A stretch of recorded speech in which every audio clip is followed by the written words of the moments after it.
श्री राधारमन लाल की जय, श्री चैतन्य महाप्रभु की जय, षट गोस्वामी वृंद की जय, पंच तत्व की जय, श्री वृंदावन धाम की जय, रजरानी की जय, यमुना पटरानी की जय, श्री सब संतन की जय, वैष्णवन की जय, भक्तन की जय। जय जय श्री राधे श्याम।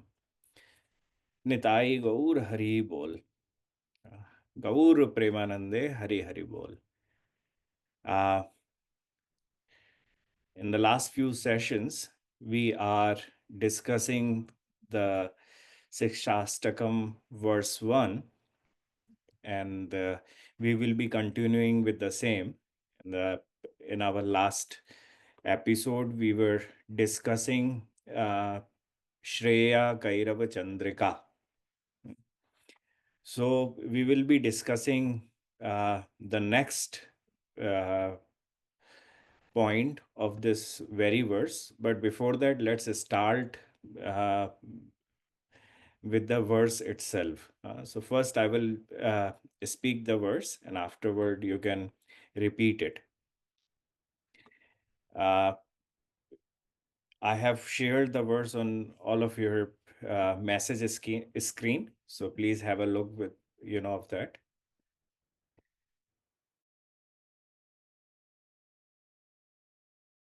Cheto दावाग्नि निर्वापणम श्रेय कैरव चंद्रिका वितरणम विद्या वधु जीवनम आनंद अंबुधि वर्धनम प्रतिपदम पूर्णामृत आस्वादनम सर्वात्मस्नपनम परम विजयते Shri Krishna संकीर्तनम. Cleansing the mirror of the mind, extinguishing the raging forest fire of material existence, shining moonlight on the evening lotus of good fortune, the life of the wife of knowledge, expanding the ocean of bliss, the taste of full nectar at every moment, bathing the entire self, and Shri Krishna Sankirtan is supremely victorious. So, these are the 8 points which Shri Chaitanya Mahaprabhu have mentioned to us, that what Shri Krishna Nam Sankirtan can do in one's life, in one's spiritual life. We were discussing last few days Cheto Darpan Marjanam and Bhav Mahadavagni Nirvapanam. In the last episode, we have discussed about Shreha Kairava Chandrika Vitaranam.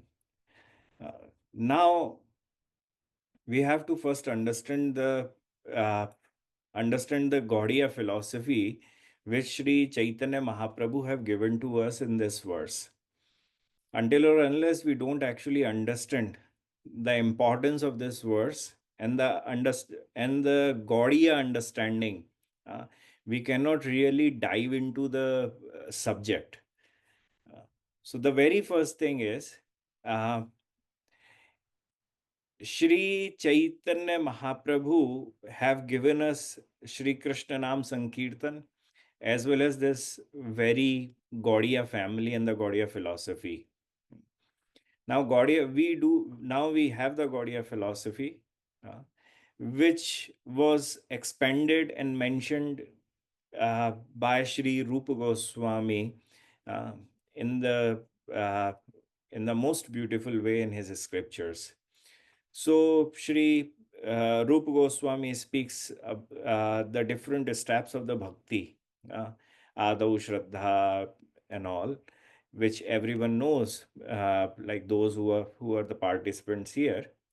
They are the 9 steps which in the Bhakti Yoga.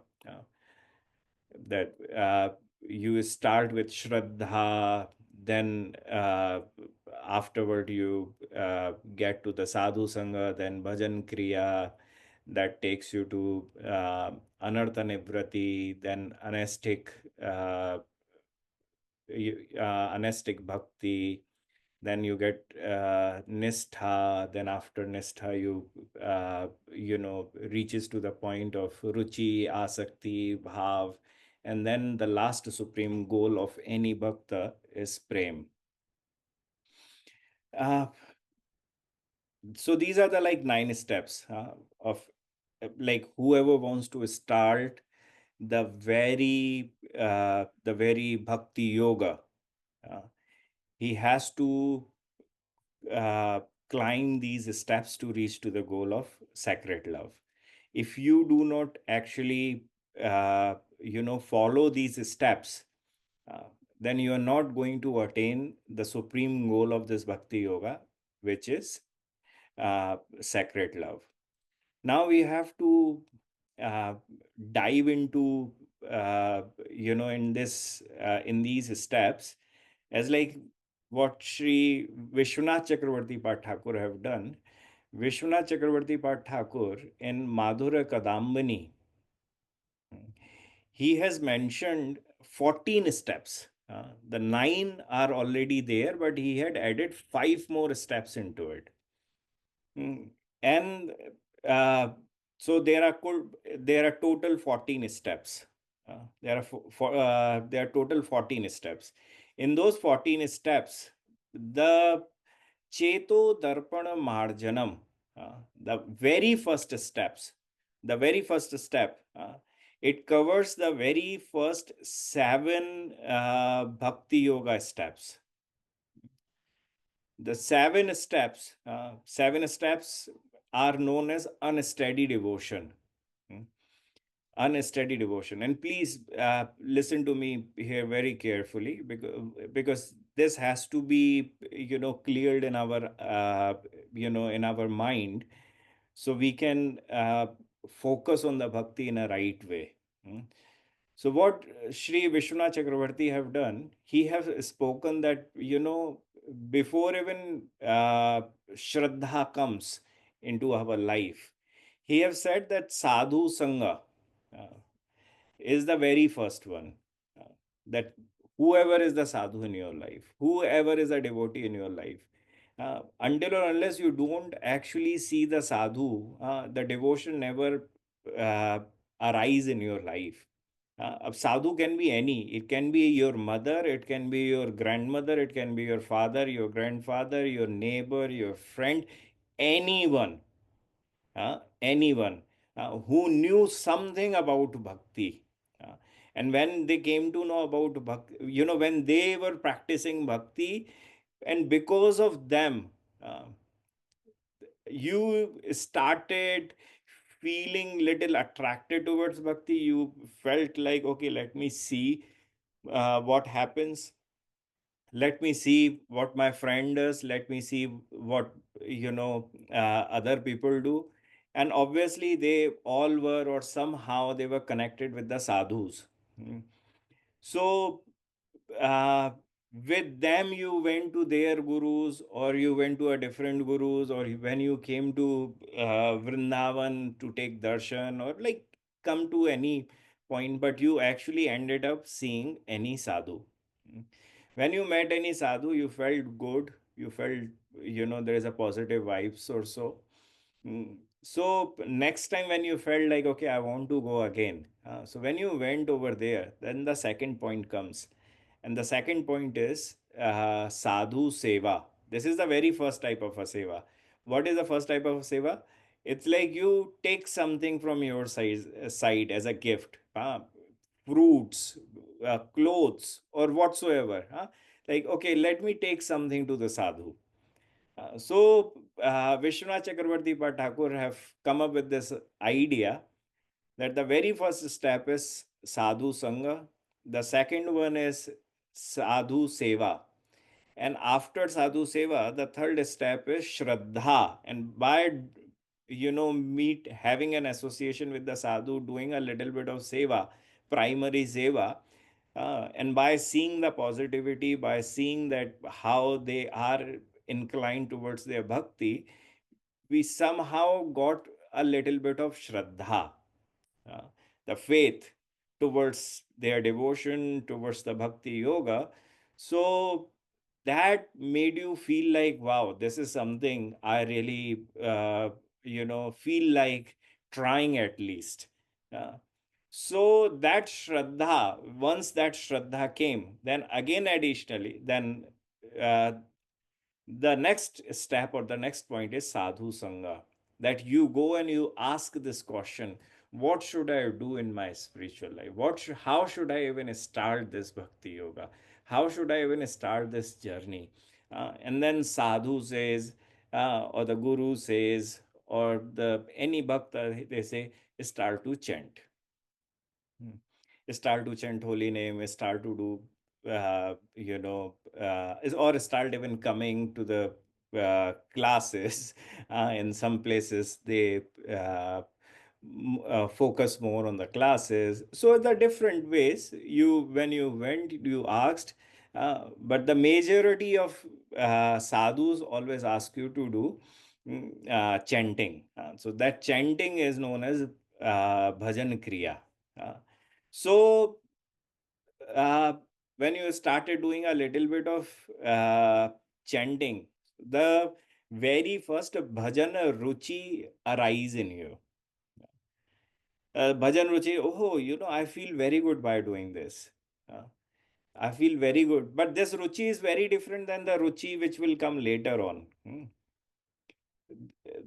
This is what Vishwanath Chakravarti Thakur says, that the very first one is that ruchi, bhajana ruchi, that whatever you are doing, a little bit, even like a 2 rounds, 5 rounds, some kind of a ruchi is coming, some kind of a taste you are getting. And this little bit of taste which you are getting, you feel like, wow, this feels very good. Then after bhajana ruchi, then a bhajana asakti starts. That's the additional point which Vishwanath Chakravarti Bhatt Thakur have added in his scriptures. So that bhajana asakti means a little bit attachment starts with the process, or with the bhakti, that you feel like, no, this is something I want to do. A little bit of chanting, or even like you feel sometimes like completely detached, that, oh no, I don't even care of any of these things. I don't have time to chant and whatever. But because of that attachment, or because of that taste which you had got, any moment of your life, it would give you this feeling like, no, I actually want to do a little bit of chanting. Huh? And that can stay for a temporary period of time. It won't stay for longer because it is an unsteady devotion. Sometimes it will come, sometimes it will disappear from you. Hmm. So afterward, it comes to anartha nivrati. That the seventh point is there is anartha nivrati.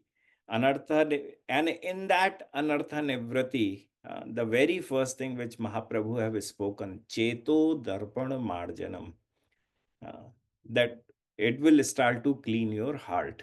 Uh, so, seven unsteady devotional practices, they are combinedly there on the very first one, Cheto Darpana Marjanam. Hmm.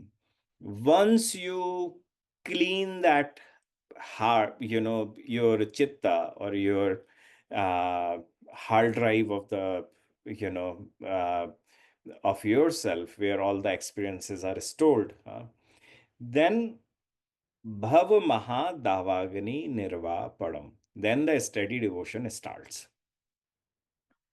And bhava maha davagni nirva padam. What happens? Then you start to get nistha.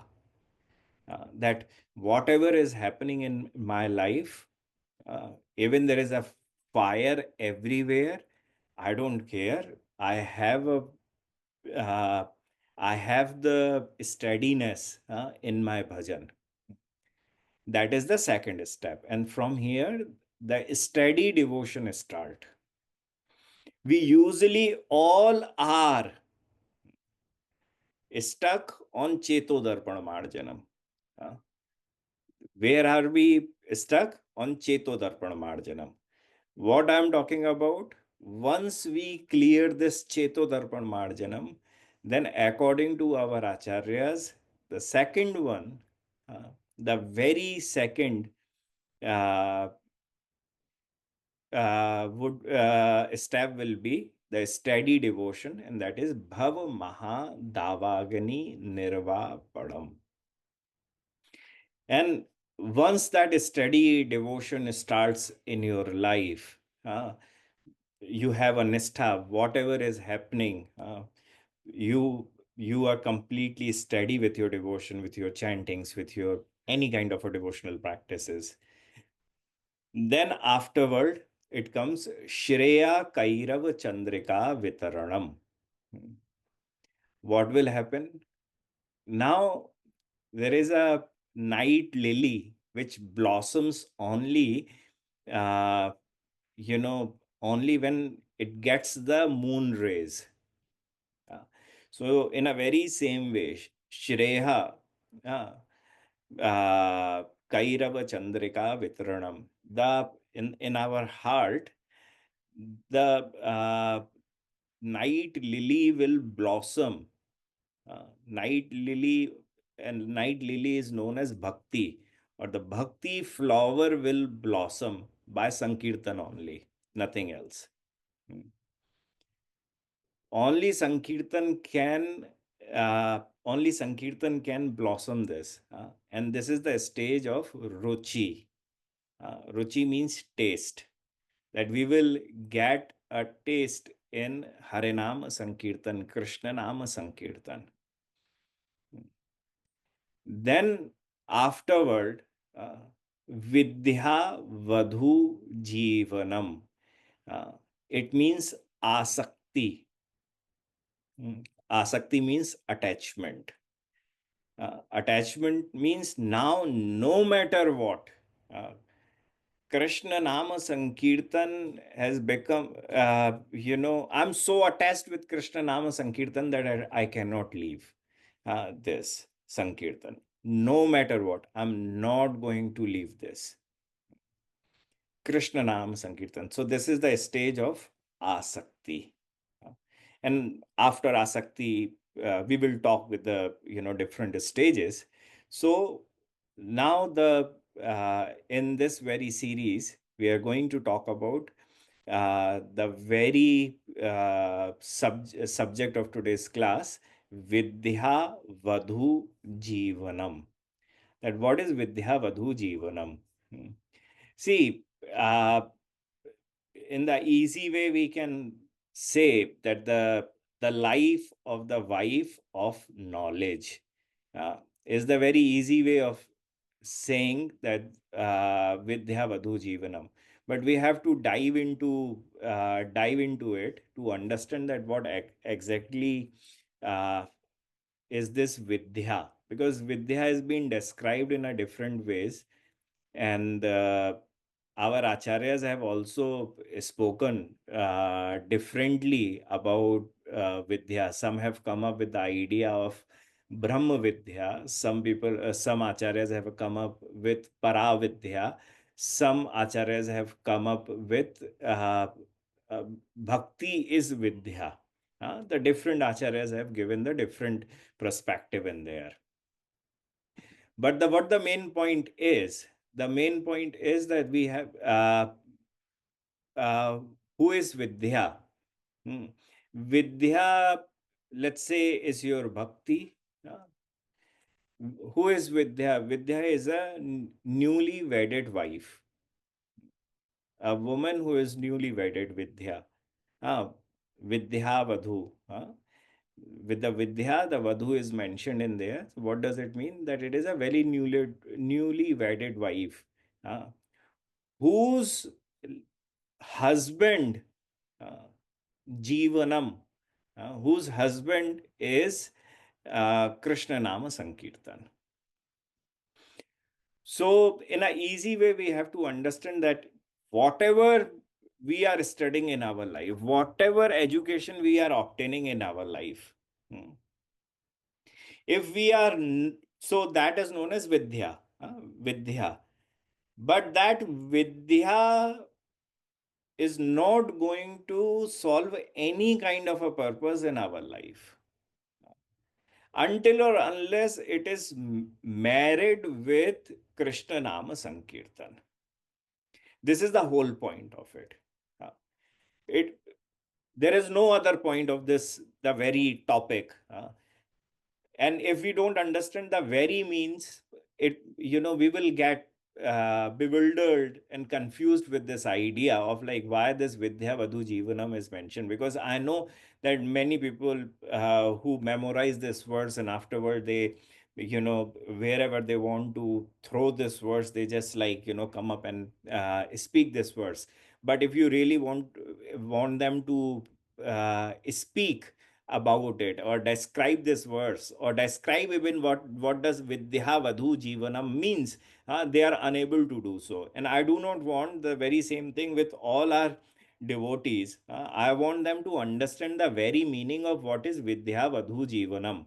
Uh, so we have to understand when there in the Mundaka Upanishad, there is a two types of a Vidya. Vidya means knowledge. Vidya means knowledge. There is a two type of a knowledge which is mentioned. Tasmai ha होवाचः द्वैविध्ये वेदितव्ये इति ह स्मः यद ब्रह्म वेदो वदन्ति परा चैवा परः tat there is a two types of uh, vidya which is mentioned. Tatra paraha rigvedo yajurvedah samvedo arthvedah shiksha kalpo vyakaram niruktam chando jyotismiti atha parag yaya tadaksharam adhigamyate. There is a two type of a vidya which is mentioned in Mundak Upanishad. The very first one is apara. The second one is para. What is the meaning of para and apara? Para means, uh, you know, uh, para means which has the bhakti in there, which has the Krishna in there in itself.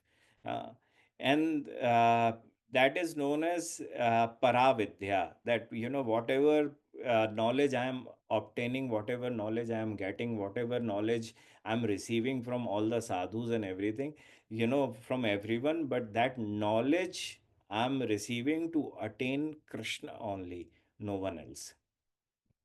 That is known as Paravidya, according to Mundaka Upanishad. The very second type of Vidya is known as Apara Vidya. And what does Apara Vidya means? Apara Vidya means that apart from Krishna, whatever Vidyas or the, knowledges are there in the scriptures, or whoever is giving whatsoever kind of a knowledge is known as apara. You are not going to attain Krishna by that. And in that, a very point which Mundaka Upanishad speaks, it says that in that apara vidya, Rigveda, Yajurveda, Samveda, Arthaveda, four types of Veda comes into it. Hmm. Because if you directly go and study Vedas, you're not going to understand that they actually tell you to surrender yourself to Shri Krishna. If you really read any Veda, they are not going to speak directly to you about the bhakti. They will take you on karma memansa and on the different other paths, but they are not going to directly make you submit yourself or surrender yourself at the lotus feet of Shri Krishna. So it says, Mundaka Upanishad says that by even studying Vedas, but afterward you are not become a devotee. You don't even understand that you have to surrender yourself to Krishna, then it is going to be apara vidya. Then he says, Siksha, Kalpa, Vyakarana, nirukta chanda and jyotisha, that if you become a a scholar by knowing that how to pronunciate uh, each and every alphabet, uh, and you know how to pronunciate in a right way, uh, because many people actually feel very good. Then there is a chanda. Chanda means that every verse, Sanskrit verse is written in a different meters, in a different length. That some verses are 16, with the 16 alphabets. Some some verses are written in, like, let's say 18, 20, 24, are different sizes of the verses. You may have seen it in Shrimad Bhagwatam and in any other Sanskrit scriptures.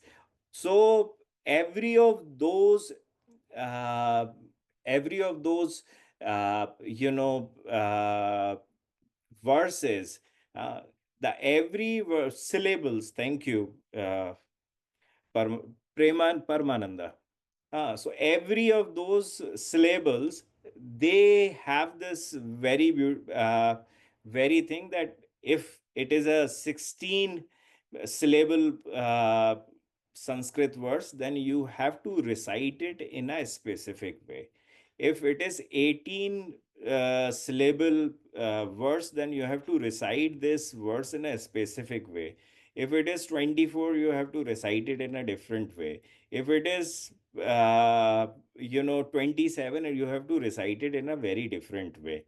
So in Sanskrit, like our acharyas have written Chanda Manjari and many other scriptures, defining all of these, that every other syllable, and that how you are supposed to recite this very specific verse. And every verse also have, all the different sizes of those syllables, and the verses have the different names also, in those scriptures. Hmm. Uh, the most common one which everyone know is Anustup Chandaha. Uh, it has a 16 syllable in there. So you divide it in 8 and then 8. And that 8 syllable there. So it has a very specific way of reciting the verse.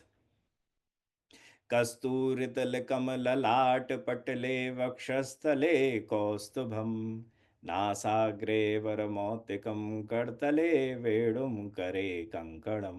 So anyhow, uh, you know Anustup Chanda have a very different and common way of reciting.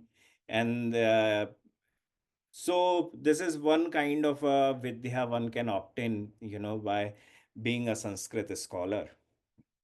Then afterward is known as Vyakarana, means grammar. One can spend all his life learning Sanskrit grammar and become the most educated person in uh, of his time. But until or unless he doesn't surrender himself to Krishna in a right way, then that grammar uh, only becomes apara. Hmm?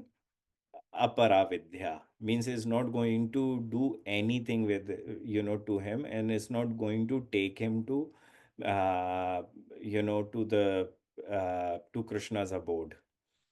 So afterward is mentioned Jyotisha. Jyotisha means astrology, that many people love, you know, uh, learning about astrology, so they can know their futures, and they can predict other people future. But is good for nothing, is apara. It just they are obtaining these knowledges, to to sustain their life, to support their life, but it has nothing to do with Krishna or Krishna bhakti. Like I remember one of the professor, She had spent like 7 years doing PhD in Sanskrit grammar. And after learning Sanskrit grammar, all she could understood was the real God in Hinduism is Indradev.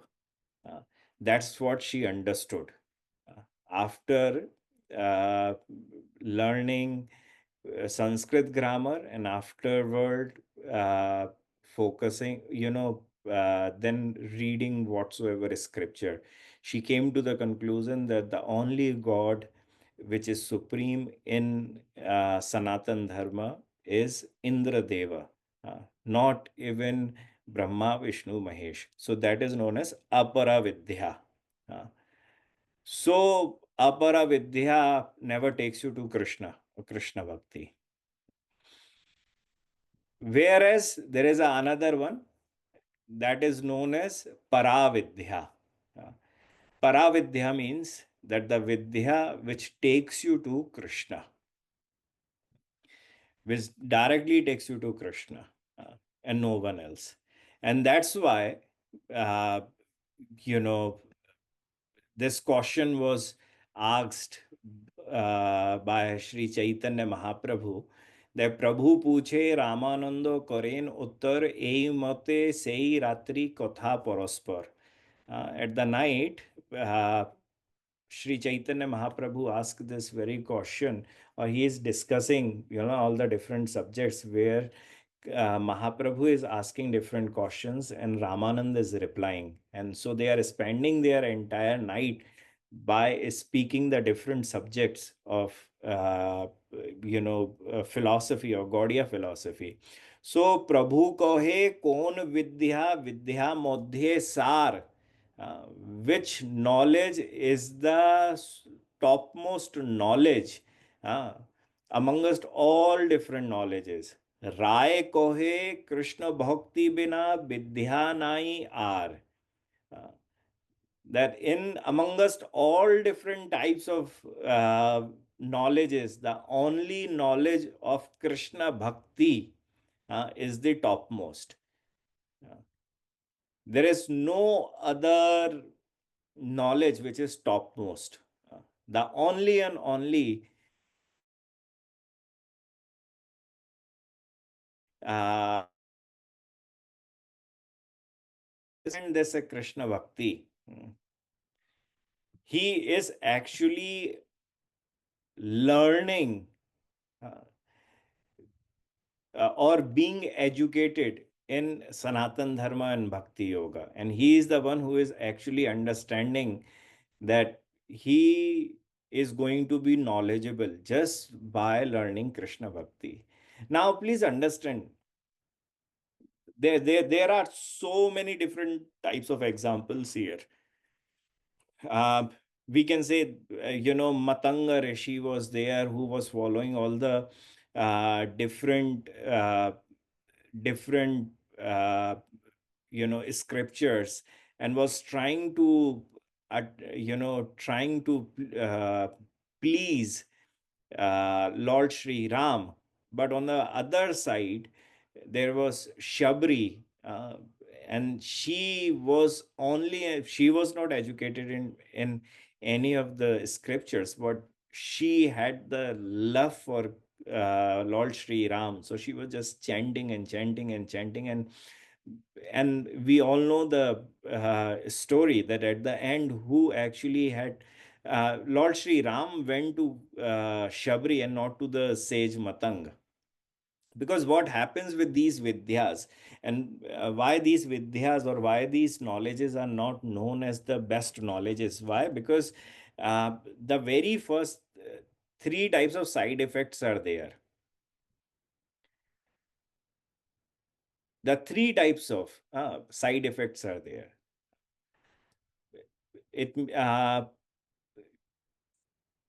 we can there are different versions in there, but in a simplified manner we can understand.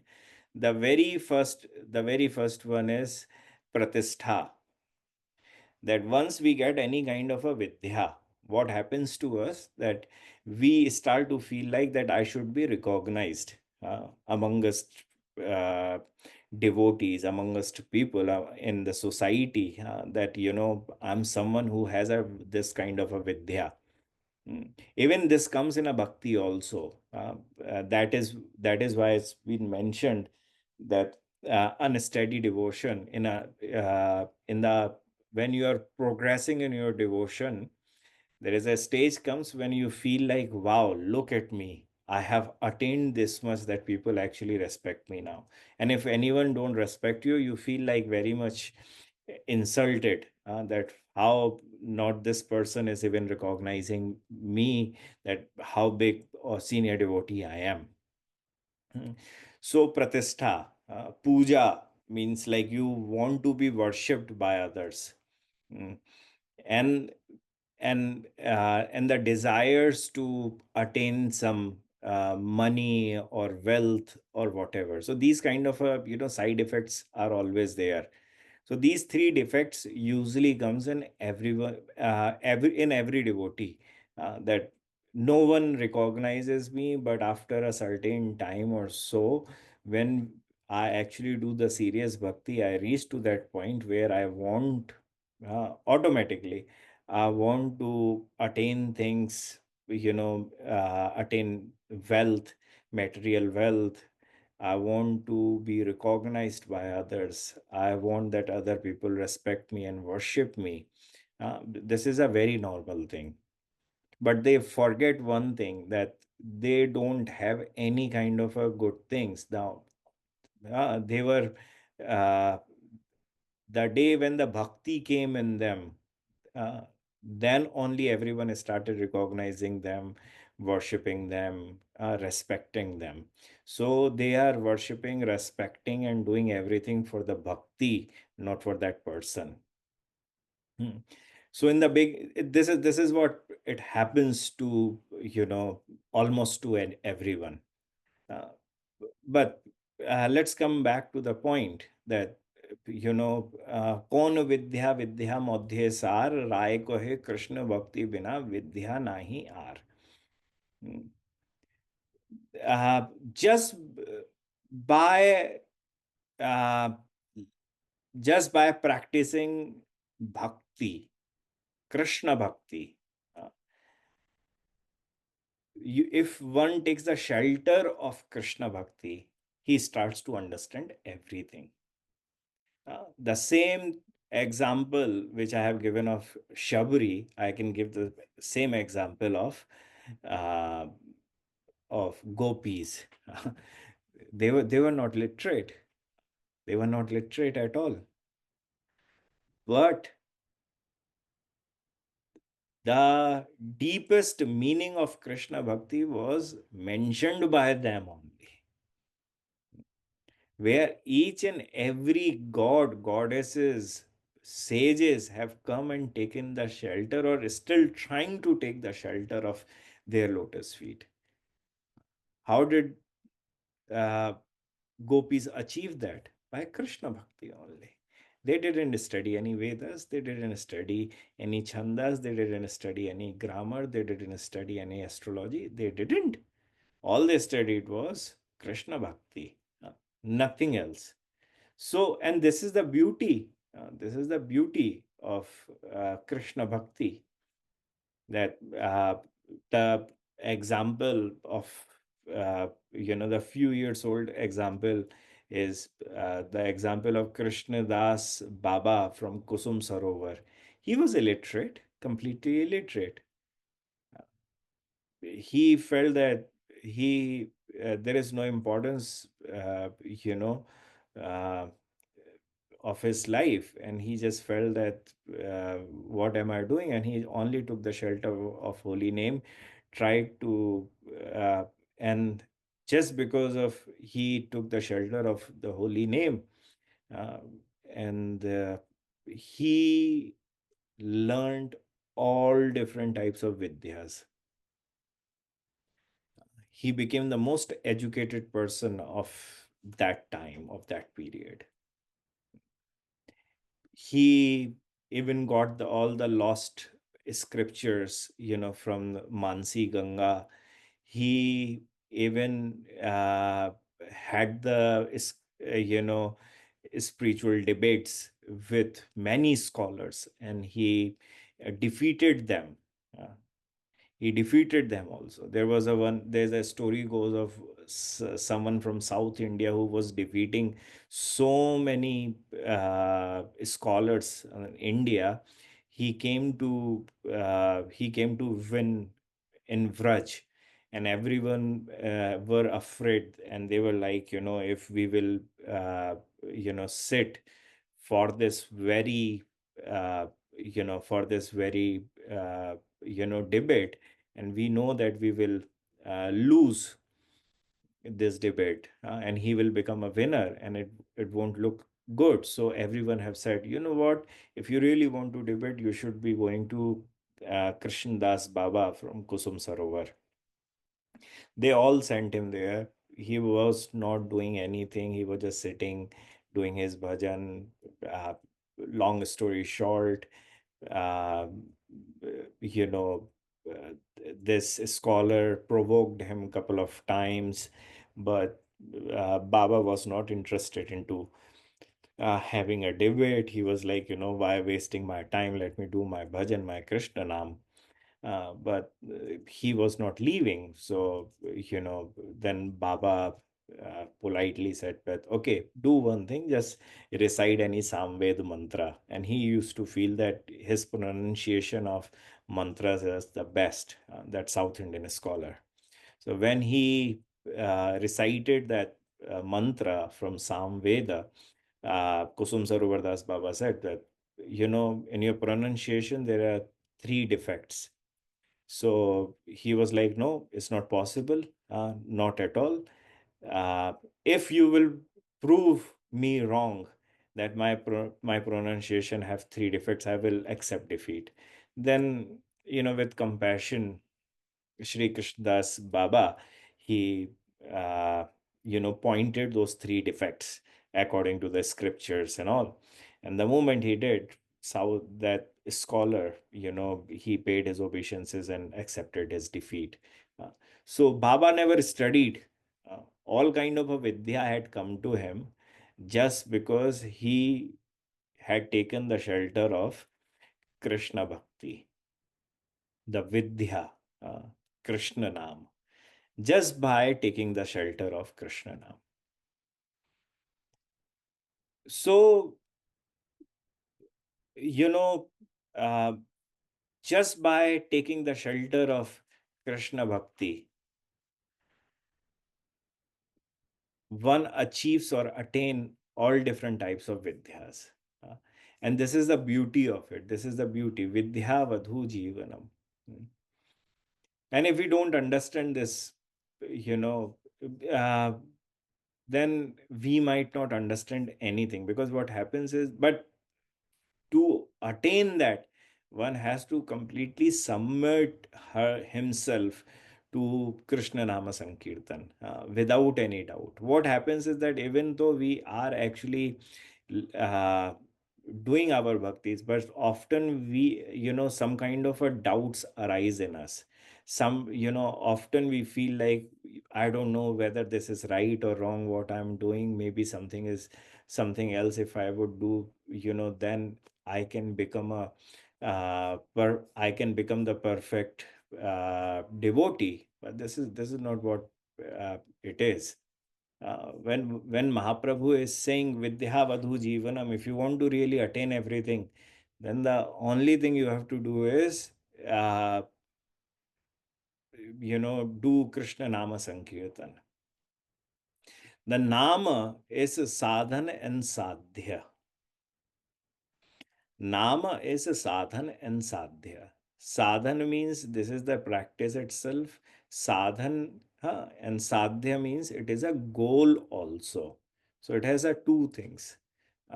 It has the this very practice is a sadhan, and the goal is also a nam. So both sadhan and sadhya is a goal.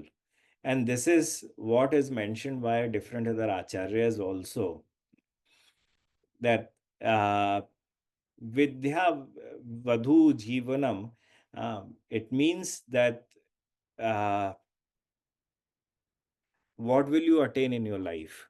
Uh, Vidya Vadhu Jivanam means that uh, the Vidya, whatever you will, when you will practice Krishna Nam Sankirtan, then your knowledge will marry uh, Krishna Bhakti. And once it will marry Krishna Bhakti, then and is a newly wedded wife. A new why has been mentioned newly wedded wife as newly wedded wife because in the newly wedded wife there is so much of love. There is so much of love. There is so much of attraction. There is so much of loving, serving, passion. These things are there. Like it's not saying old wife, it's saying newly wedded wife, the one whose relationship have just started. This kind of a feeling you would attain in yourself. That kind of a thing will happen in you, you will be. And what happens is asakti, attachment starts.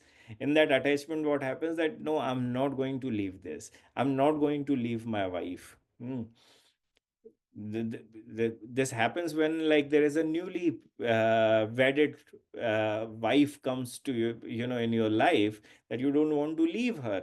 So in a very same way, this kind of a attachment, it is a stage of attachment that you feel so attached with that Krishna Nama Sankirtan that you don't want to actually leave it. Hmm. And so thus the term Vidyavadhu Jivanam. So it is Krishna Bhakti that is truly known as Vidya. And this Vidya is compared to a Vadhu, newly wed bride. And the meaning that is Krishna Bhakti is it's like the newly wed bride. Uh, she is very soft spoken, very soft natured, very humble, very affectionate, and very much dedicated, to the service of her husband. Uh, and she is happy all the time. She is happy all the time. And on a very same time, as she is a newly wedded wife, she is protective to herself, as well as she is protective to her husband also. So the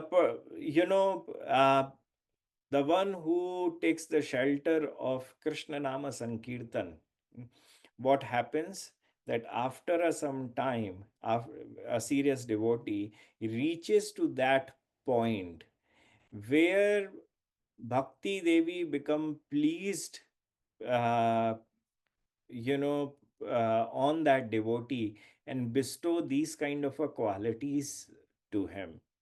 Mm. So he becomes soft spoken, humble, uh, sweet, very much protective to his Nam sadhana, very much there, in a loving way, serving Krishna Nam. All of these things, all of these beautiful, uh, qualities arise in us. Vidya Vadhu Jivanam. And uh, our some of our acharyas, they have even spoken that please understand that the Krishna Bhakti is two types. The very first type is uh, Vaidehi Bhakti. The second type is Raganoga Bhakti. Hmm. Now, in uh, Vaidehi Bhakti is the one which only follows rules and regulations. Raga Noga Bhakti is that it follows rules and regulation, but with the specific mood. Now there are different types of mood, but in Vraja itself, where Raga Noga Bhakti, is present, in here the very in the very five different rasas are dasya rasa, sakhya rasa, vatsalya rasa, and madhurya rasa. Uh, so the highest vidya, some of acharyas have spoken that the highest vidya is known as madhurya rasa. Hmm. Madhurya rasa means this is the moment you study and practice Madhurya rasa. uh, you are actually following Shri Chaitanya Mahaprabhu, you are following six Goswamis, you are following the essence of Shrimad Bhagwatam, you are following the essence of all the scriptures, you are following or you are trying to obtain the right, real para bhakti, or the para vidya. There is no more and no less in there. Uh, so some acharyas have spoken in there that uh, the highest vidya or the highest bhakti, vidya vadhu. Uh, so the vidya is Madhurya Bhakti. And in that Madhurya Bhakti also, uh, the topmost bhakti or the paravidya, the vidya uh, which can make you near and dear to Radha and Krishna is uh, Manjari Bhava. Hmm. And that's the highest limit, that's the highest point of this Vidya or this Bhakti. Uh, and once you you know you practice once you are focused in Shri Harinama Sankirtan and the Gaudiya philosophy, mm, and you are practicing Shri Krishna Sankirtan, not even getting into any kind of a stupidity, not even getting into the scripture reading, not even getting into any kind of a different other sadhanas, or the different types of spiritual practices, not even being a scholar, you just know a little bit. But you are focused on two things. The very first thing is that, look, Krishna Nama Sankirtan, that I'm going to only focus on Krishna Nama Sankirtan, nothing else. And the second thing is that my goal is to attain Manjari Bhava, uh, nothing else. So you know the goal, Manjari Bhava, you know, uh, how to attain that, and that is Krishna Nama Sankirtan. So just by following Krishna Nama Sankirtan in a serious way, you can attain the highest form of bhakti, Paravidya, which is known as Manjari Bhava. Not going to do anything. You are not supposed to even do anything. You're just only supposed to focus on your bhakti, Krishna Nam Sankirtan. That's it.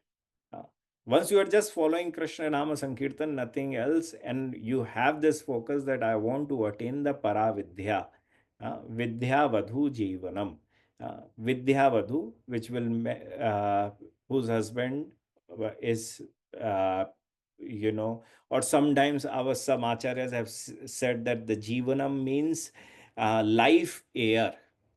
Mm. That the Vadhu cannot live without the life air, prana vayu. Uh, so to uh, so a devotee cannot live until or unless one has the Manjari Bhav in his life, Paravidya. So Shri Chaitanya Mahaprabhu have very systematically have spoken this verse, and our different acharyas have explained it in a different way, but the real understanding about this very part of the verse is that some acharyas have spoken that it is the life air the uh, of the vidya. Vidya means can be a Krishna Bhakti or can be Madhurya Bhakti, or in Madhurya Bhakti, Manjari Bhava. And we all can attain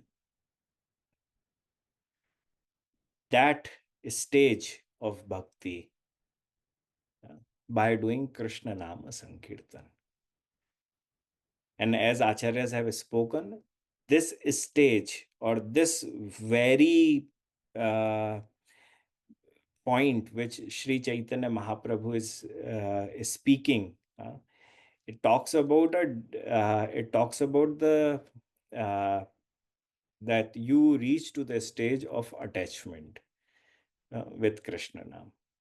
And once you are attached to Krishna Nam, once you know completely that Krishna Nama Sankirtan is your Jivan, is your life air. When you 100% know Krishna Nam uh, is your life air, and you are attached to that Krishna Nam, then the next steps which Mahaprabhu have spoken will happen in your life. Anandam Mudhi and all, like you will be in a bliss, you will be enjoying. Right now, uh, the very important point in this verse is that the first 7 steps has to be removed on Cheto Darpan Marjanam. The second one is Bhava Mahadavagni Nirvapadan. We have to reach to that stage where we come to the point where we become steady in our devotion, in our Sankirtan, in our chanting. Afterwards, Shreya Kairava Chandrika Vitranam. Once we become steady in our devotion, then only the bhakti flower will blossom in our heart. Once it will blossom in our heart, now we have to marry with the right kind of a vidya. That vidya is madhurya bhav or manjari bhav, and that bhav's life heir or husband is Krishna Nama Sankirtan. You cannot attain that without the help of Krishna Nama Sankirtan. You have everything in your life, but if you don't have a life here, you cannot sustain. So, in a very same way, Smaran, Vandan, doing all different types of upasana, doing any kind of a sevas or everything is dependent on Krishna Nam only, nothing else. Now, there is a point comes. Uh, and we have to understand this point very seriously. And the very important point is that, we know that, by chanting the Krishna Nam, once all the sins gets removed. But uh, on a very same time, we are committing so many different types of sins. So, how to remove them? Now, to remove them, we have to be very much focused upon chanting every second, chanting every moment. Otherwise, what will happen? Jokingly, our acharyas used to say that, Yamraj is sitting, Chitragupta is sitting with your account, and you have done this sin. So he's writing in your accounts, okay, he has committed this sin, he has committed this sin. But while even doing those sins which we cannot even stop, like breathing, we cannot stop breathing, right? But we are killing some kind of a, non-seen bacteria or whatsoever, right? So we are committing some sort of sin while we are walking. Some times insects, ants, or whatever we can see, but sometimes we cannot even see, and we are killing them, right? So we are committing sins, and all sins counts. All sins counts. So, Chitragupta is writing. But here, like beautifully, one of our acharya have spoken. Why don't you marry, uh, yourself with Krishna Nam and become a newly wedded wife? Uh, Once you become a newly wedded wife, whose life life is Krishna Nama Sankirtan, Chitragupta will stop writing. He will hesitate. Oh no, he has committed this. Stop, I am about to write. But no, look at this. He has just chanted Krishna Nam.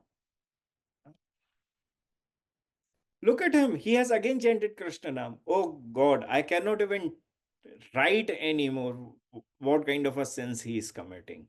Uh, this is the beauty. But that will only happen when we get to the stage of attachment. Until or unless we don't get to the stage of attachment, uh, our Vidya is not turning into a Vidya Vadhu, a newly wedded wife, whose husband is Krishna Nama Sankirtan. So may we all get attached to this holy name. May we all focus on Shri Krishna Nama Sankirtan. May Shri Krishna gets pleased by our endeavors.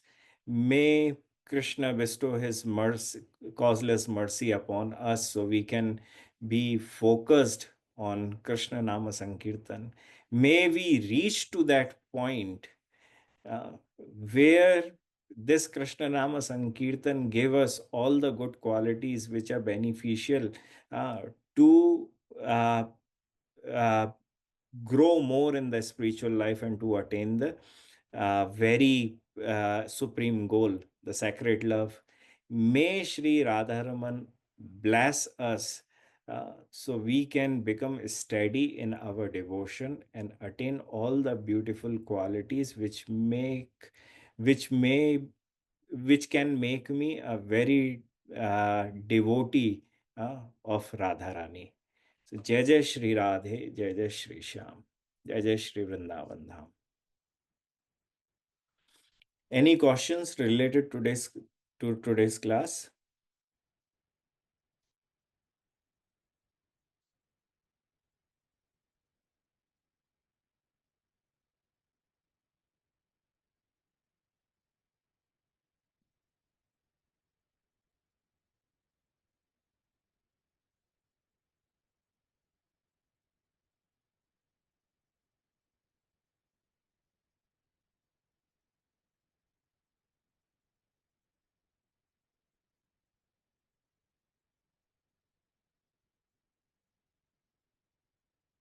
Very good. If there is no questions or maybe someone is typing, then I'm just waiting for another minute. Then no more questions, then we will just say Radharaman Lal and leave.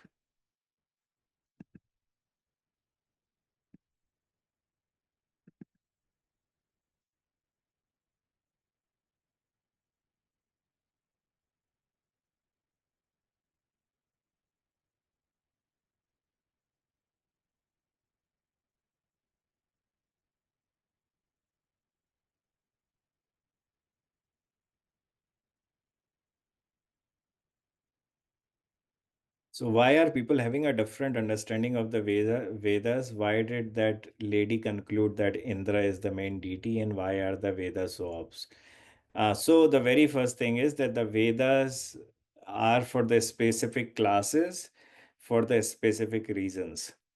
Uh, and People who don't study the Vedas under the specific paramparas in the specific schools have the very different understandings. As like, how we see that there are more than 2000 different types of explanations of or commentaries of Bhagavad Gita written by different, gentlemen and the different people. Some have spoken something, some have spoken something different. It's uh, the most criticized version which I have uh, came in contact to is that there is a one gentleman. He claims that he's from Kabir parampara, and his name is Rampal. Mm. He has completely changed the meanings of the Shrimad Bhagavad Gita uh, because his understanding of Sanskrit and his deeper understanding is not even there. So he has completely changed the meaning. And now, why he have done that?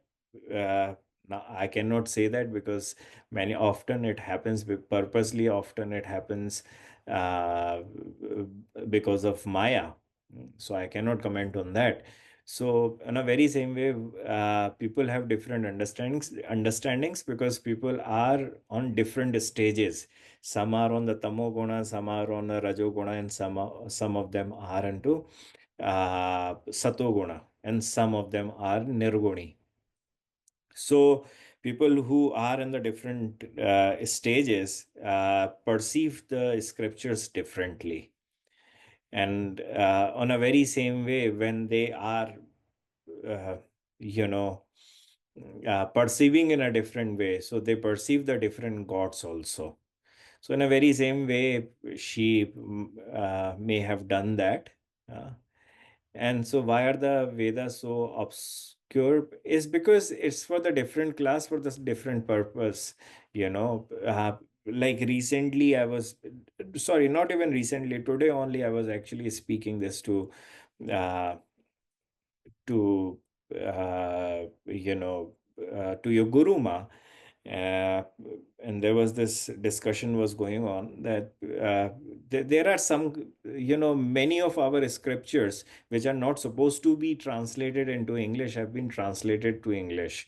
Now what is happening that every scripture is for a specific type of a people, like how in the different classes, in schools there are the different classes, and the different classes have the different subject books. Now let's say someone who is in a sixth standard gets a gets a hold of a book which is from the master degree from the university. So he will come up with, he will read something, he won't understand anything from it.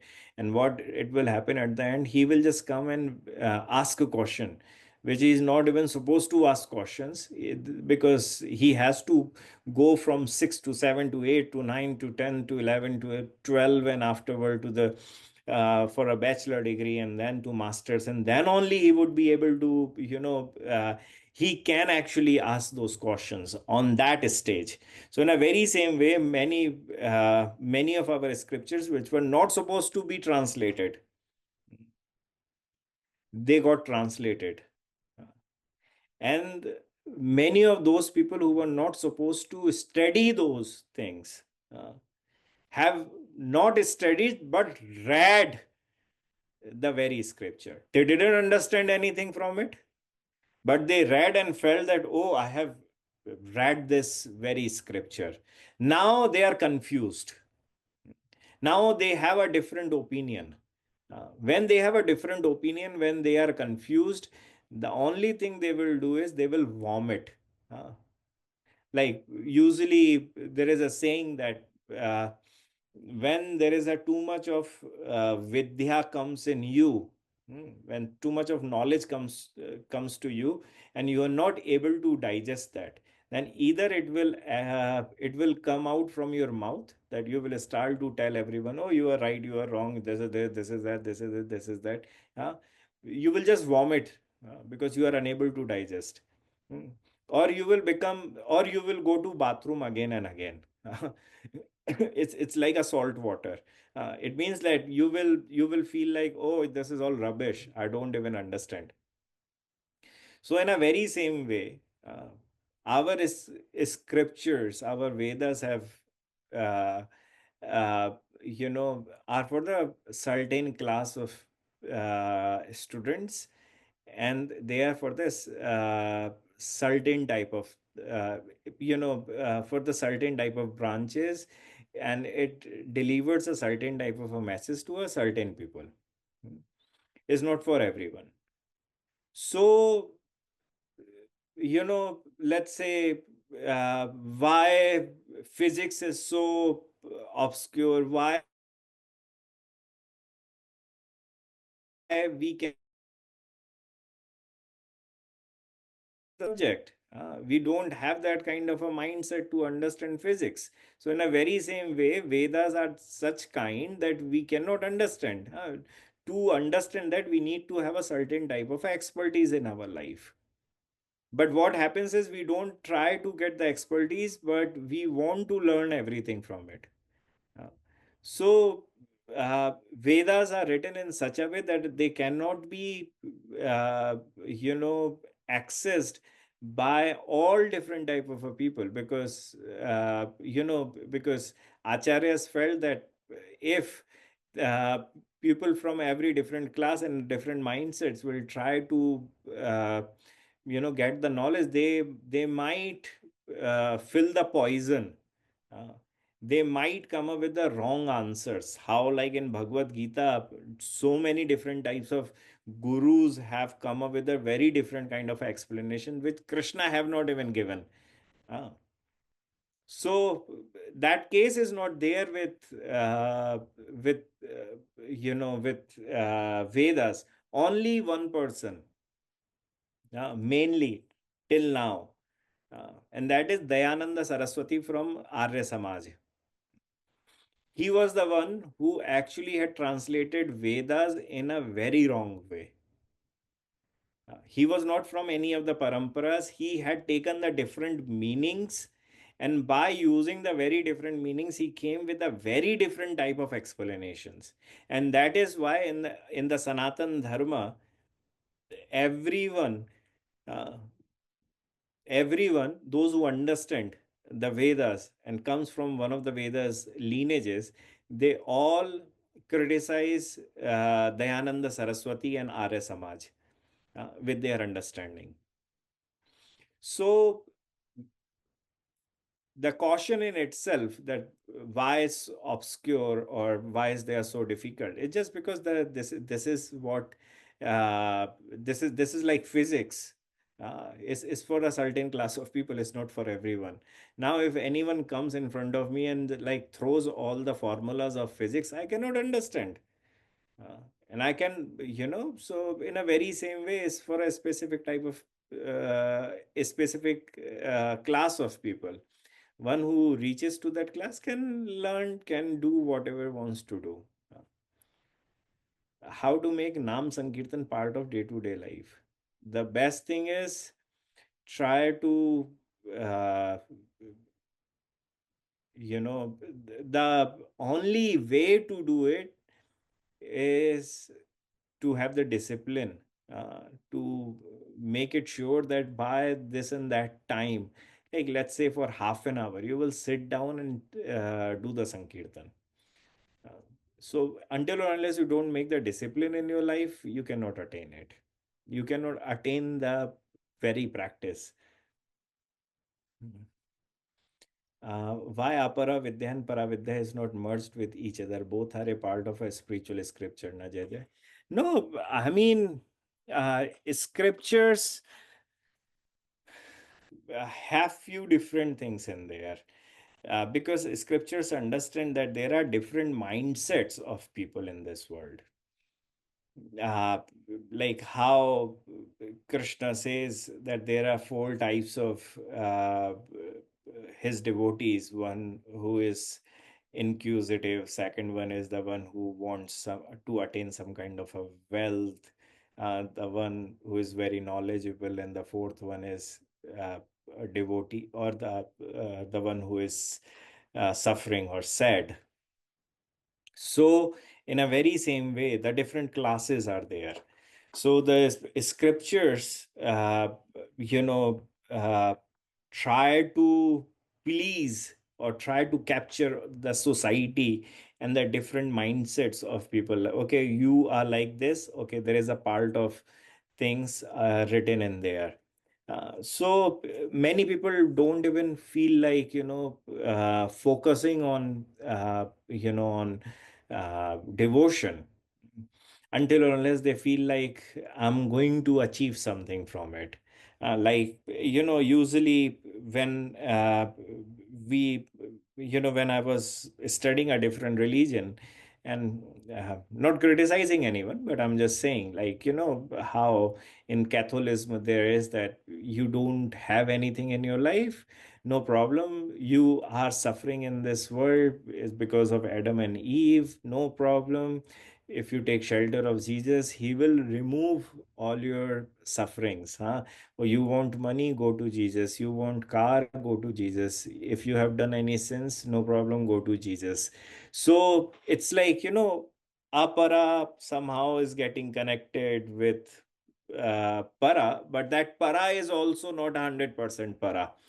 uh, because a very few groups of in the Catholicism, the follower really follow, the devotion to in a somewhat pure state. It's not purest. Hmm. Otherwise, the desires are always there, inclined uh, with the practices which they do. In a very same way, if you see Islam have the very same concept that, 72 angels you will gain and this and that. So, every religion have some kind of a different understanding, and then uh, they talk about that by doing apara you can actually attain para. But that para is not even a para. Mm. Because reaching to swarga is known as apara. Mm. And by following, the Vedas and everything, one can attain to heaven. One cannot attain to Vaikuntha or anything. But so, uh, you know, it's the part of the scripture, but uh, the scripture in itself try to serve the community in a way, or Krishna have done have you know uh, written or spoken the scriptures in such a way that every class of people can actually get something out of it. If you don't want Krishna, no problem, is written in there. If you want Krishna, is written in there. It all about that what kind of a association you are having. It's all about that what kind of a desires you have, what in which mode you are stuck into. If you are already in a sattva, then you will study the scriptures to get Krishna only. Hmm. So uh, they cannot be merged, because apara always have some kind of a desire. Uh, and para only have a one desire, Krishna bhakti, or there is no desire. Uh, so they cannot be merged. It's like uh, there is a very beautiful uh, verse spoken by Kabir Das.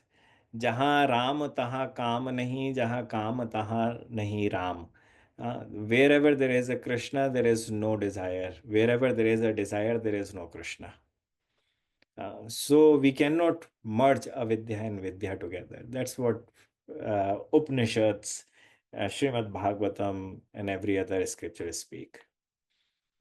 Jaja, sometimes we are unable to chant every minute, then immediately we realize that we are losing this time. Actually, Maya impact on us. What should we do to improve ourselves?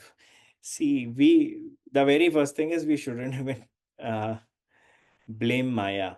We should be blaming ourselves of not being focused on Harinam. The TV is on, let's say, but it's up to you only your intelligence, whether you want to watch that TV or you don't want to watch that TV. But when you are saying, oh, TV looks very, is projecting a very nice movie, it's taking my attention away, then it's Maya. Uh, but when TV is just on, but you are looking to it, whether it is nice or not nice, uh, then it is your intelligence is not really stable. Hmm. So both things are there. So what do you really want in your life? If you feel like this world is very good and can fulfill your desires, then it is a very beautiful movie you are watching. You are having a desires and you want to fulfill those desires. Then it is Maya. But when you know that you don't actually have any kind of a craving as such, but still you are forgetting Krishna Nam, then it is not Maya. It is a there is a caution on your intelligence. So, how to improve? The only thing which can improve is sadhu sangha, nothing else.